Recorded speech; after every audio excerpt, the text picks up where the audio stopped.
Johnny Carson had one unwritten rule on The Tonight Show, and it kept one of the biggest names in comedy from ever sitting in that chair.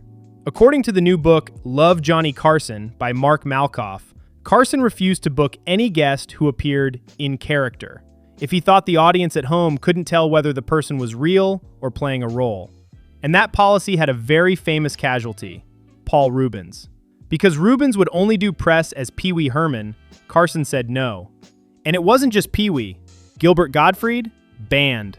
Bobcat Goldthwait? Banned. Carson only made exceptions when it was painfully obvious the character was a bit, like Super Dave Osborne or Father Guido Sarducci. If there was even a shred of ambiguity, you didn't get the call. Here's the wildest part. Carson was so committed to this rule that when baseball legend Bob Uecker first came on in 1969, Carson was convinced he was a comedian pretending to be a ball player. A staffer had to pull out newspaper clippings to prove the guy was legit. That's how deep the paranoia ran. Reubens eventually got on the show, but only when Joan Rivers was guest hosting. Carson never budged. One man, one rule, and total control over the most powerful stage in television. That was Johnny Carson.